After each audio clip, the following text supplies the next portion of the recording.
있을 거예요. 실제로 2020년 한국 중소기업 연구원에 발표한 논문에 따르면 오늘 소개할 이 부업 있잖아요. 이 부업을 하는 사람들 중 70%가 초기 1년 안에 평균 2천만 원 정도 손해를 봤다고 합니다. 아니 이거 진짜 사기꾼보다 못한 새끼.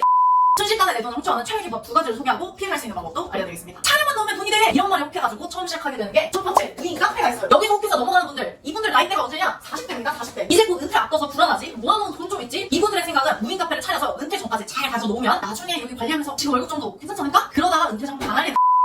무인 카페 창업 비용이 최소 얼마냐? 보통 5천만 원 정도 들어갑니다. 이게 부담스러우신 분들 있겠죠? 그런 분들은 그나마 나아요. 근데 일단 무인 매장에 관심을 갖게 되는 순간 상가자리를 보통 알아보러 다닙니다. 그럼 막 이거저거 부동산에 막 전화해놓겠죠? 그럼 부동산에서도 막 자리 알아보고 이제 전화 옵니다. 그리고 이렇게 말하죠. 사장님 마치 여기 인근에 잘 되고 있는 무인 아이스크림까지 나왔어요. 여기 지금 매출이 얼마 정도 나오고 있는데 이거 그대로 하셔도 되고 아니면 무인 카페 바꾸셔도 돼요. 여기 자리가 좋아가지고 여기서 넘어가면 얼마냐? 2천만 원입니다. 그러니까 무인 아이스크림 가게에 관심을 갖게 돼요. 그 다음이 이게 이제 얼마냐? 이게 이제 보통 2천만 원이 날아갑니다. 근데 그나마 남아있는 이성이 이렇게 말해요. 아 이거는 하는 사람 너무 많은데? 네, 너무 다행히도 두 번째 악마가 물러갔습니다. 여기서부터는 좀 더 신박한 걸 찾습니다. 그래서 시작하게 되는 게 그 다음이 뭐가 있냐면 저희 무인 시리즈가 있어요. 무인 문구점이 있고요. 무인 프린트 카페가 있고요. 무인 밀키트, 무인 빨래방, 뭐 별게 다 있습니다. 요즘에는. 여기서 넘어가면 얼마냐? 여기서 이제 넘어가면 3천에서 4천만 원 날아갑니다. 근데 또 이런 거를 막상 하려고 하다 보면 이런 거는 또 딱 이용할 고객층이 정해져 있잖아요. 그래서 좀 걱정한다. 그러면 그때 좀 더 대중적인 걸 찾습니다. 그때 이제 찾게 되는 게 뭐냐? 무인 독서실 얼마 날리죠? 바로 1억이.